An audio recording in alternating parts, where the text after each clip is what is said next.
Welcome, everybody, to the Superhumanistic podcast, where we talk about all things health, wellness, and longevity. Thank you for joining us today. We are your host. I'm David. I'm Jessica. Make sure that you hit that follow and subscribe button on this podcast so you never miss another episode. We put out one episode a week on Saturdays. Check us out on YouTube and Instagram for additional content. And don't forget to share this podcast with someone that you love if you found value in this, so that they can continue on their health and wellness journey to live a longer, healthier, happier life. And if you got a moment, leave us a rating and review. That helps others find this podcast as well. Last week, we talked about how eating more of the right things, the healthy things, can actually trigger your body to lose weight rather than storing fat. So if you want to learn more about that concept and be able to eat more, eat the right things, and still continue to lose weight, go back and listen to last week's episode. This week, we're going to jump into a topic that's pretty popular, and that's going to be saunas. We'll be getting into how long you should stay in a sauna, what the benefits are, and bust those myths for you. So if you're interested in sauna, this will be the episode for you. So what if sitting in a hot room doing absolutely nothing could actually help you live longer? That potentially lower your risk of heart disease, improve your mood even, and maybe even support your brain health. That's the promise of saunas. But here's the problem. Most people are either doing it wrong or expecting way too much from it. So what is the science behind saunas? Sorry, my brain was going back to the time that we were traveling and we went into these different saunas, and it was like extremely hot, medium hot, just a little hot.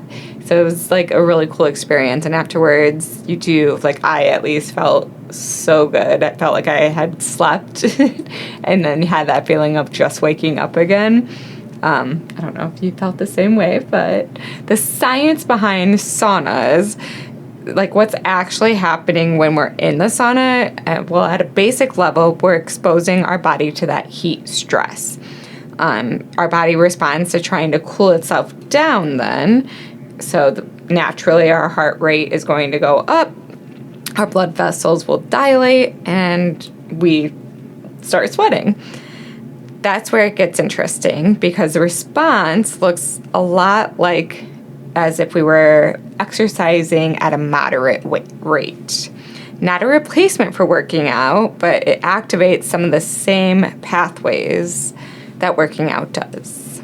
Yeah, I think if you go into a sauna, it kind of gives you a bit of that runner high if you do it right, and you can feel really rejuvenated from it. As you mentioned, we went to some saunas in Oslo, Norway, I believe, where they have this little section near the near a waterway there that has a bunch of various saunas. They're kind of like these big A-frame lodges, so it's a pretty cool experience. Definitely highly recommend checking it out. Next, we'll jump into that longevity connection. There are long-term studies showing that regular sauna use is associated with lower risk of cardiovascular disease and even lower all causes of mortality. So that's kind of a wild for something that feels that relaxing. Yeah, so real world translation here, making it practical, right?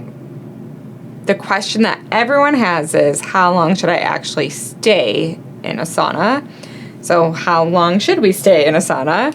For most people, a good starting point with this is going to be about 10 to 20 minutes per session.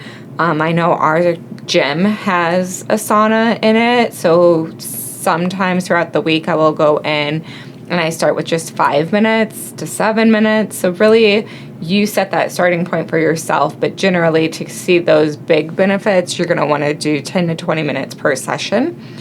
If you are more experienced, you may want to go 20 to 30 minutes. It's not required, but you're not going to see as much of an impact if you've been going and practicing sitting in saunas for a while. So frequency matters as well. You're going to aim to go at least 2 to 4 times a week. That's a good solid range. I will be starting the 2 times, so going less as I start out and then increase as I go, just like what we say with working out. Always start with less, but then as you get into it and get into a schedule and a routine, you can start to increase that. Some studies do go higher than that, but consistency, regardless of anything, beats those extremes. And then what temperature should you aim for? Traditionally, saunas are usually around 160 to 200 degrees Fahrenheit. So infrared saunas are going to be lower, but still effective in different ways.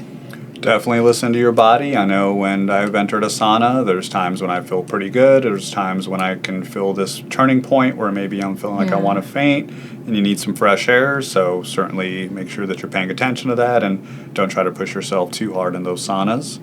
Next, we'll talk about contrast and optimization to try to give you an edge when it comes to your sauna use. So let's talk about what everybody sees online. Typically you see that sauna, then it's followed right by the ice bath.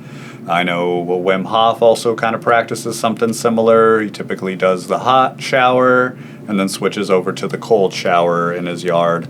So that's kind of that contrast therapy. There are benefits to it like circulation and recovery, but it's not mandatory.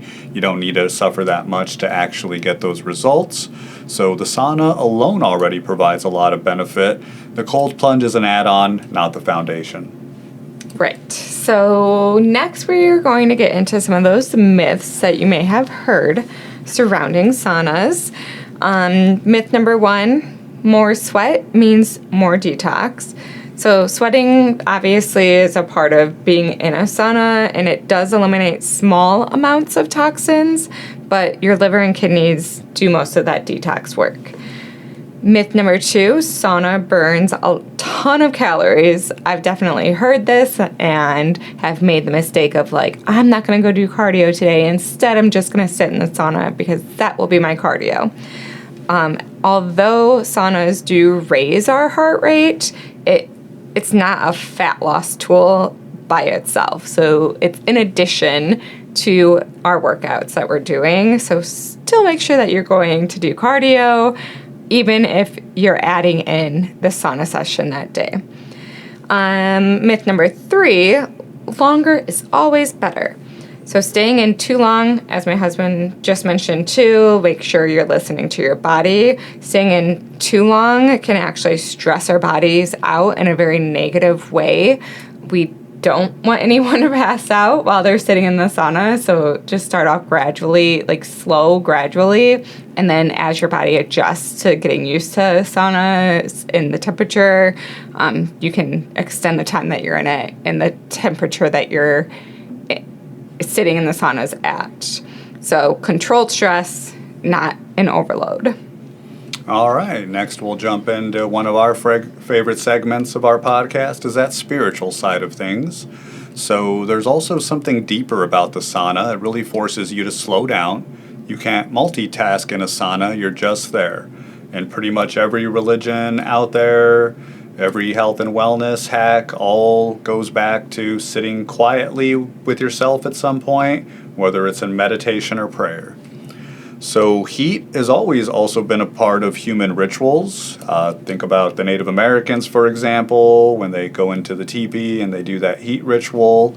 So that's one example, but really it comes down to that cleansing, that renewal, and that stillness that you're experiencing when you sit down in the heat like that. Your body just starts to release tension, your mind quiets down, it becomes less about biohacking at that point and more about reconnecting. Yeah, so simplifying everything here, bringing it back to the synthesis on saunas. Saunas are a very powerful tool. It's not a magic trick for any sort of weight loss program, but it does support our cardiovascular system, and it helps with relaxation and stress, and may even contribute to long-term health if we use it consistently.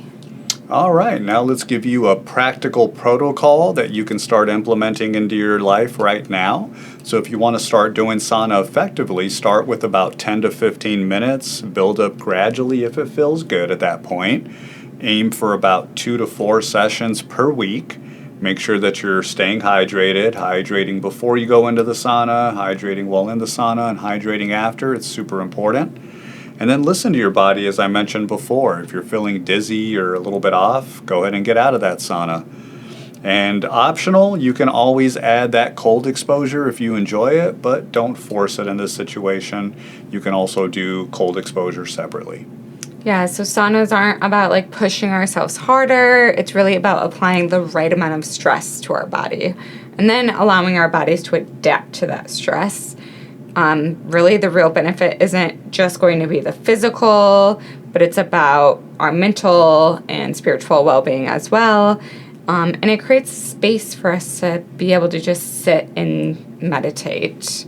So slow down, breathe, reset, and try out a sauna this week. We'll see you next time. Bye.